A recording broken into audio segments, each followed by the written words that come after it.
कार्तिक मास कथा अध्याय 11। एक बार सागर पुत्र जलंधर अपनी पत्नी वृंदा सहित असुरों से सम्मानित हुआ सभा में बैठा था। तभी गुरु शुक्राचार्य का वहां आगमन हुआ। उनके तेज से सभी दिशाएं प्रकाशित हो गईं। गुरु शुक्राचार्य को आता देखकर सागर पुत्र जलंधर ने असुरों सहित उठकर बड़े आदर से उन्हें प्रणाम किया। गुरु शुक्राचार्य ने उन सबको आशीर्वाद दिया। फिर जलंधर ने उन्हें एक दिव्य आसन पर बैठाकर स्वयं भी आसन ग्रहण किया। फिर सागर पुत्र जलंधर ने उसने नम्रतापूर्वक पूछे, हे गुरुजी, आप हमें यह बताने की कृपा करें कि राहु का सिर किसने काटा था। इस पर दैत्य गुरु शुक्राचार्य ने विरोचन पुत्र हिरण्यकश्यप और उसके धर्मात्मा पौत्र का परिचय देकर देवताओं और असुरों द्वारा समुद्र मंथन की कथा संक्षेप में सुनाते हुए बताता कि जब समुद्र से अमृत निकला तो उस समय देव रूप बनाकर राहु भी बिना बैठ गए।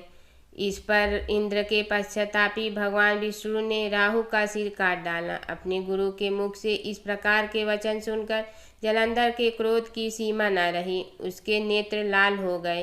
फिर उसने अपने धस्मर नामक दूत को बुलाया और उसे शुक्राचार्य द्वारा सुनाया गया वृत्तांत सुनाया।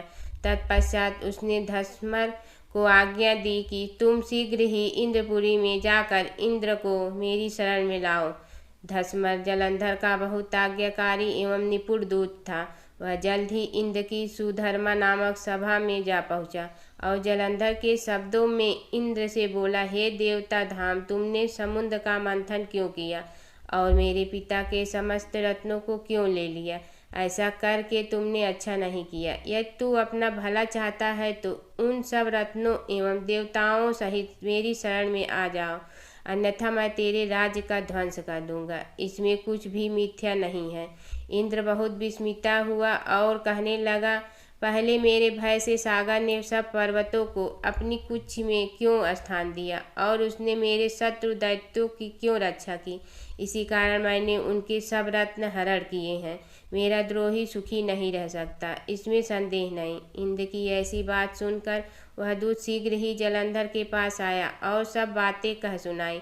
उसे सुनते ही वह दैत्य मारे क्रोध के अपने ओष्ठ फड़फड़ाने लगा और देवताओं पर विजय प्राप्त करने के लिए उसने उद्योग आरंभ किया। फिर तो सब दिशाओं पाताल से करोड़ों करोड़ों दैत्य उसके पास आने लगे।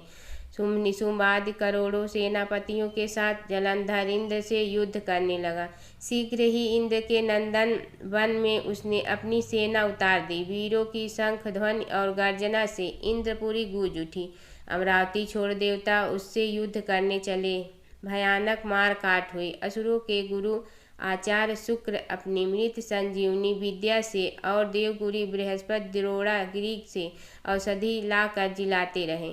इस पर जलंधर ने क्रोध होकर कहा कि मेरे हाथ से मरे हुए देवता जी कैसे जाते हैं। जिलाने वाली विद्या तो आपके पास है।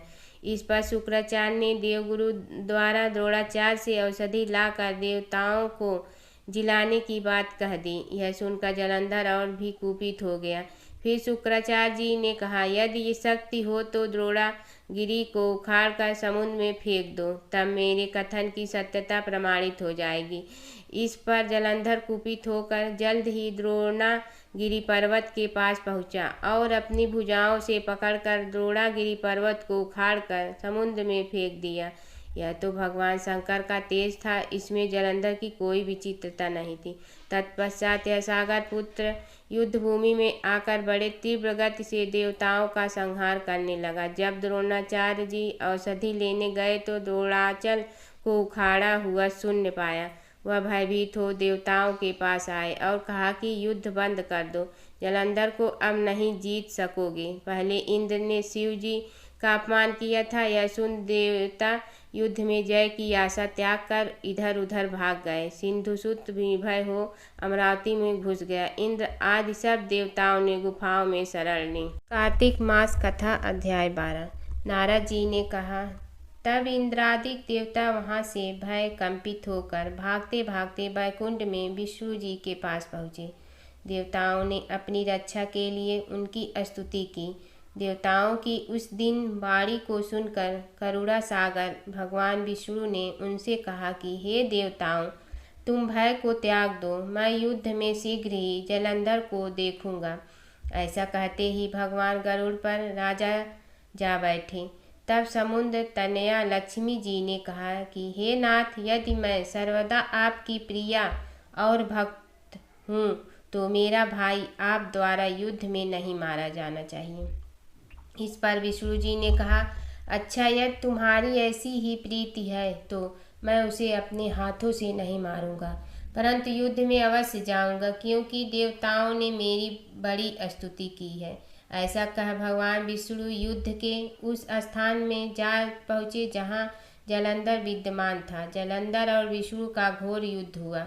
विष्णु के तेज से कंपित देवता सिंहनाद करने लगे। फिर तो अरुण के अनुज गरुड़ के पंखों की प्रबल वाय से पीड़ित हो दैत्य इस प्रकार घूमने लगे जैसे आधी से बादल आकाश में घूमते हैं। तब अपने वीर दैत्यों को पीड़ित होते देखकर जलंधर ने क्रुद्ध हो विष्णु जी को उद्धत वचन कहकर उन पर कठोर आक्रमण कर दिया।